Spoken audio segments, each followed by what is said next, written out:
안녕하세요. 오늘의 데일리 뉴스레터에 오신 것을 환영합니다. 1. 우크라이나의 역경. 2. 한국이 도울 수 있을까? 3. 푸틴의 실수. 한번 진실을 알아봅시다. 대한민국이 틀렸습니다. 우리 군은 국방부 대신 포방부라는 별명이 생길 정도로 포병 전력 확보에 노력을 쏟고 있었습니다. 질적 우위를 중심으로 병력을 구성하는 대한민국이지만 적어도 포병 전력에서만큼은 전 세계에서 둘째가라면 서러울 정도로 많은 물량을 보유하고 있습니다. 실제로 국방백서 기준 미국이 보유한 야포의 총 수량은 2337대입니다. 반면 한국이 보유한 야포의 총 수량은 미국의 2.5배가 넘는 무려 6,000대에 달합니다. 자그마치 98배나 차이가 나는 국토 면적을 생각한다면 한국의 야포 보유량은 기형적일 정도로 많은 것입니다.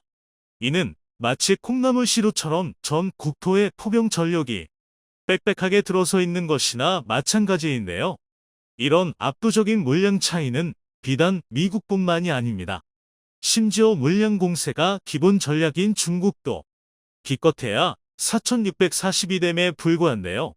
포병은 한국이 거의 유일하게 전 세계를 대상으로 질적, 수적 우위를 동시에 차지하고 있는 우리 군의 핵심 병과입니다.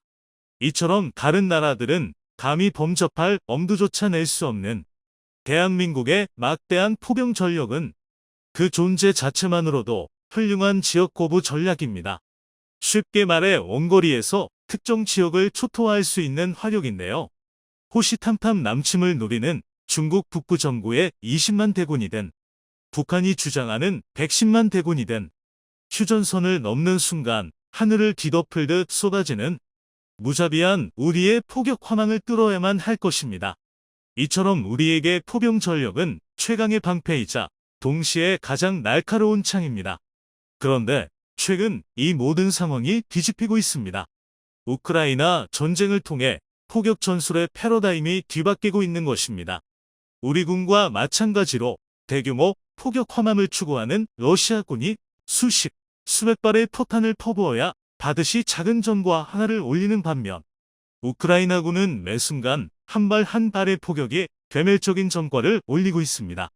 도저히 대등한 전투가 불가능할 정도인데요. 우리가 모르는 사이 우크라이나군이 기존 포격전의 세대 교체를 시도 중인 것입니다. 과거부터 무자비한 대규모 포격을 계획 중인 우리 군의 입장에서는 상당히 충격적인 상황일 수밖에 없습니다. 그래서 준비했습니다. 오늘은 러시아를 무너뜨린 우크라이나군의 포격 전술에 숨겨져 있던 비밀에 대해 알려드리겠습니다. 무선 선진 포격전이 얼마나 위력적인지를 알기 위해서는 우크라이나군과 러시아군 양측의 포병 전력을 비교해 볼 필요가 있습니다. 우크라이나와 러시아는 같은 소련 출신 국가로서 상당 부분 같은 무기 체계를 공유하고 있습니다.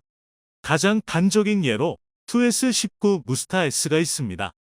무스타는 전장 7.1m, 전폭 3.3m, 전고 2.9m의 차체에 152.4mm 곡사포를 얹은 러시아군의 주력 자주포 중 하나입니다. 42톤의 중량에 840마력 디젤 엔진을 탑재해서 최고 속력이 시속 60km로 다소 느린 편이지만 대신 주행 거리가 500km나 되기 때문에 부족한 기동력을 메우고 있습니다. 게다가 분당 6에서 8발, 개량형인 무스타 SM의 경우 분당 최대 10발의 연사가 가능해서 넓은 범위를 제압하는데 대단히 효과적인데요. 하지만 사거리가 짧다는 치명적인 단점이 있습니다. 실제로 무스타는 합력감 속탄 발사 시 29km, 로켓 추진탄 사용 시 36km가 최대 사거리입니다. 그래도 무스타가 1989년에 추역하기 시작했다는 걸 감안하면 이는 충분히 준수한 성능입니다. 그리고 러시아는 우크라이나 침공 전까지 이 무스타를 무려 800여 대를 보유하고 있었는데요. 무스타는 소련 시절 제식화된 자주포였고 우크라이나 또한 적은 수량이지만 무스타를 보유하고 있었습니다. 다시 말해 주력 자주포의 종류는 두 국가가 서로 비슷했던 건데요. 물론 러시아가 침공하면서 독일의 PZH-2000, 프랑스의 시저, 폴란드의 아즈크라프 등 다수의 서방 세계 자주포가 우크라이나에 지원되었습니다. 하지만 이 자주포들이 아무리 뛰어나봐야 성능 하나만으로 전황을 획기적으로 뒤집을 수는 없습니다. 더군다나 일부는 무스타와 비교해도 별로 나을 게 없는 경우도 있었는데요. 그것이 바로 미국이 지원한 M109 자주포입니다. 1963년 개발된 M109는 전장 9.1m, 전폭 3.1m, 전고 3.2m 및 차체, 승무원은 6명이나 필요한 구식 자주포인데요. 최대 속력도 시속 56km에 불과하고 그나마 가동 범위도 350km가 한계입니다. 심지어 최대 사거리는 러시아의 무스타보다 더 연약합니다. M109는 일반 고폭탄을 사용할 시 최대 사거리는 고작 18.1km, 로켓 추진탄을 사용해도 23.5km가 한계입니다. 그리고 이마저도 일본에 최대 4발을 발사하는 게 고작입니다. 그런데 이것이 세계의 평균화된 자주포 전력입니다. 사실 그동안 우리가 너무 K9 같은 괴물 자주포에만 익숙해져 있어서 그렇지 이 정도의 전력도 감지덕지한 나라가 많습니다. 그나마 미국은 M109를 수십 년 동안 개량해서 M109A6 팔라딘을 주력 자주포로 사용하고 있었지만 기본 토대부터가 K9와 비교할 바가 아닙니다.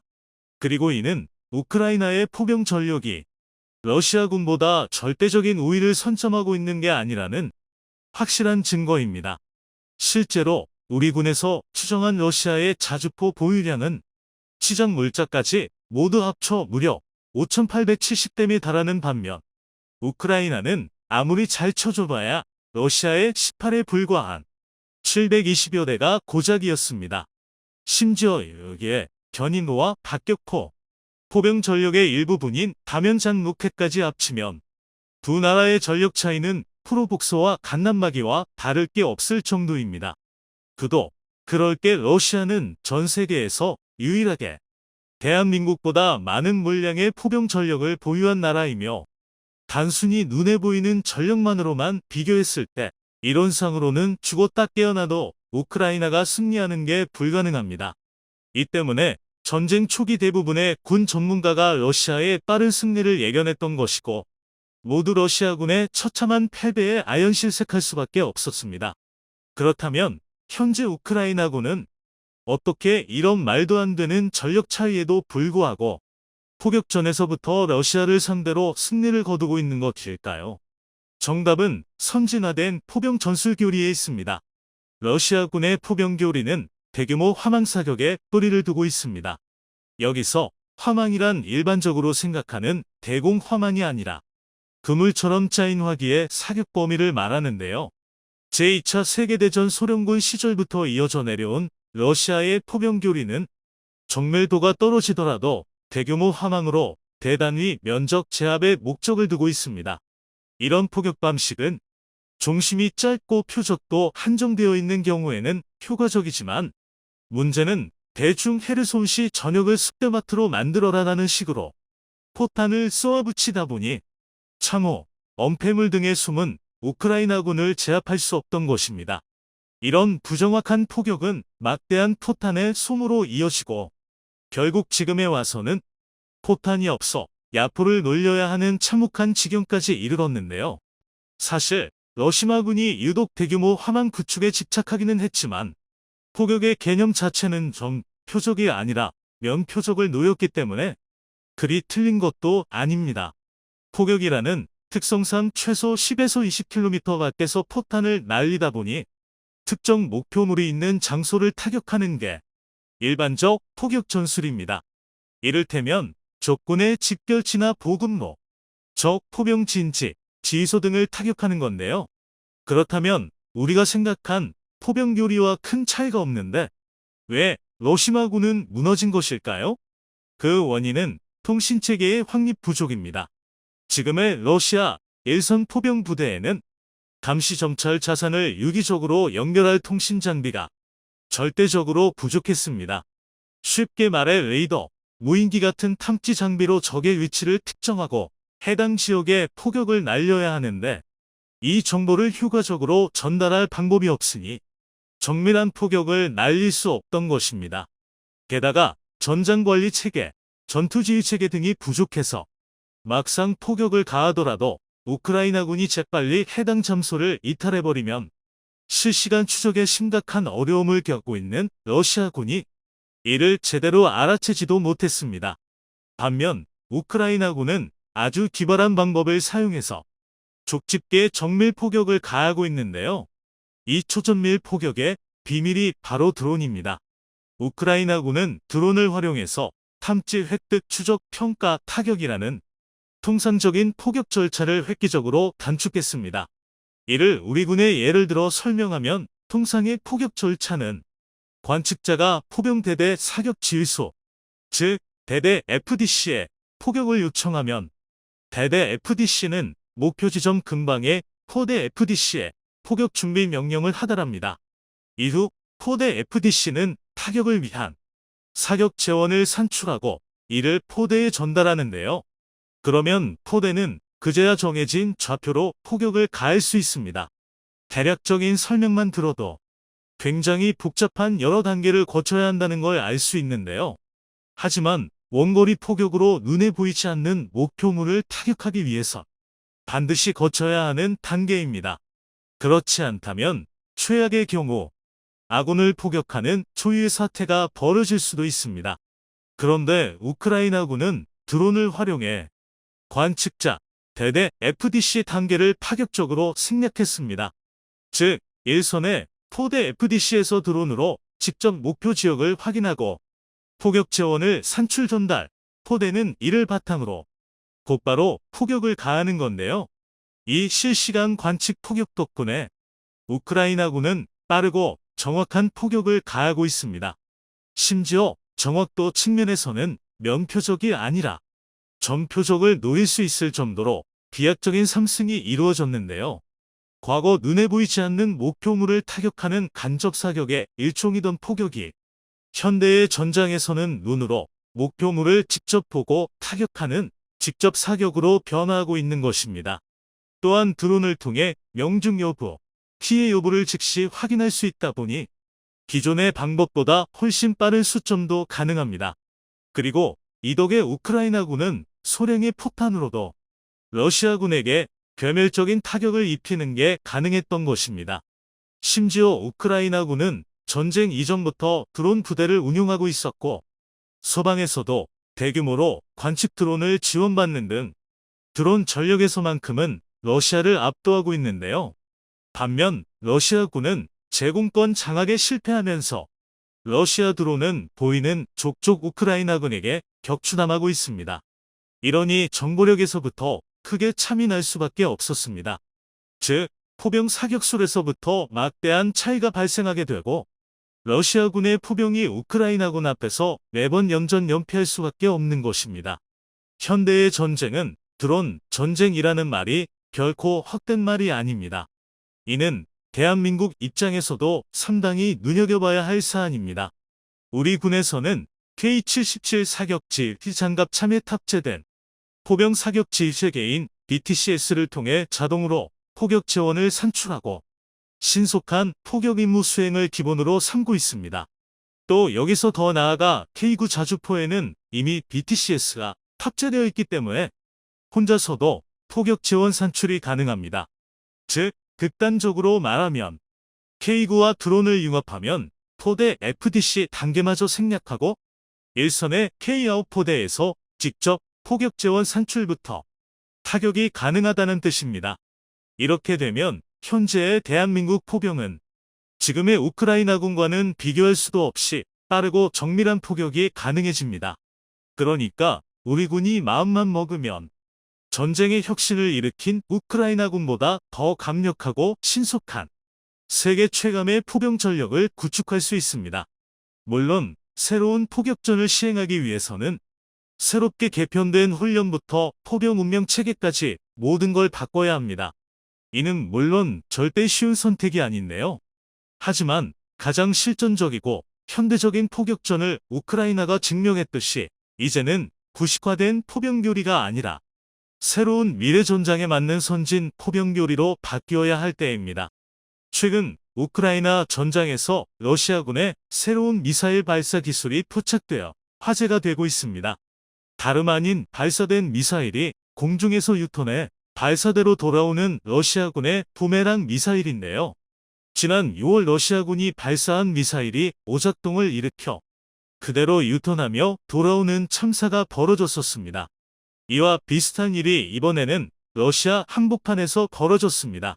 최근 러시아군이 발사한 미사일이 얼마 날지 못하고 비틀거리더니 러시아 도시를 타격하는 영상이 공개되었습니다. 러시아 측은 이 미사일로 민간 피해가 발생했는지 공개하지 않고 있습니다. 현재 러시아군의 미사일을 포함한 포탄 불발률은 60%에 달할 정도로 심각한 상황입니다. 미국과 어깨를 나란히 하던 미사일 강국이 어쩌다 이런 꼴이 된 걸까요? 그런데 최근 미국 정보기관에서 공개한 정보에 이목이 집중되고 있는데 다름 아닌 러시아가 북한에서 대량의 탄약을 구매했다는 소식입니다. 현재 우크라이나를 향해 날아가고 있는 포탄의 상당수가 북한산 포탄이라는 것인데요. 지금의 높은 불량률이 납득가는 소식입니다. 러시아가 북한까지 손을 벌릴 정도로 심각한 상황이란 것인데 여기에 곧 우크라이나에 한국의 신병기가 지원되어 우크라이나 전장에서 남북의 대리전이 펼쳐질 수도 있다는 추측이 제기되고 있는데요. 몰락하는 러시아가 붙잡은 동아줄이 북한이었다는 소식 자세히 알아보겠습니다. 현지 시각 5일 뉴욕타임즈는 미국 정보기관에서 나온 정보에 따르면 러시아가 북한에서 포탄 수백만 발을 구매하고 있다고 보도했는데요. 익명의 미 정보 관계자는 러시아가 북한에서 군사 물자를 조달하려는 것은 수출 통제와 제재로 인해 러시아군이 우크라이나에서 심각한 공급 부족을 계속 겪고 있다는 것을 보여준다고 말했습니다. 미국과 유럽연합의 테러 제재가 효과를 보이고 있는 것과 동시에 러시아의 포탄 수급 능력도 심각한 상황이라고 합니다. 트위터에 올라온 한 영상에서 우크라이나 병사가 러시아에 불발탄에 다가가 포탄의 제조 연도를 확인합니다. 그런데 러시아의 포탄이 무려 1964년에 생산된 물건이었던 건데요. 생산된 지 58년이나 되었으니 불발나는 게 당연하게 느껴질 정도이죠. 사실 포탄이 잘 보관되고 관리되어 왔다면 몇십 년 된 포탄이라도 충분히 사용이 가능합니다. 하지만 부정부패로 유명한 러시아군이 탄약을 제대로 보관해왔을 것 같진 않은데요. 개전 이후 수시로 러시아군의 탄약고가 폭발하는 사고가 발생했었고 심지어는 탄약고에서 담배를 피우다가 폭발하는 사고도 있었습니다. 러시아 탄약고의 사진인데 대부분의 탄약이 녹슬어 있고 나무로 된 탄약 보관함은 썩어서 부서지기 직전의 모습입니다. 포탄들의 상태가 이러니 러시아군의 불발탄이 많을 수밖에 없었던 것입니다. 그렇다면 새 탄약을 만들어 보충하면 되는 게 아닌가 싶은데 러시아의 포탄 생산 능력은 80년대 이후 사실상 소멸한 상태라고 합니다. 러시아의 주간지 VPK 뉴스에서 탄약을 절약할 시간이라는 제목의 기사를 보도하며 러시아의 화약 공장은 먼지가 되었다고 말했습니다. 미국의 뒤를 잇던 군사 강국이 포탄을 만들 능력이 없다는 충격적인 소식입니다. 기사에 따르면 소련 시절에 건설되었던 러시아의 화약 공장들이 모두 파괴되거나 도산되어 현재 러시아는 새로운 화약을 생산할 수 있는 능력이 없다고 합니다. 이러한 사태의 심각성을 지적하며 러시아의 화약 생산 능력을 제고해야 한다고 주장했지만 우크라이나 전쟁에서 보여주는 러시아의 추태를 보면 상태를 미루어 짐작해 볼 수 있습니다.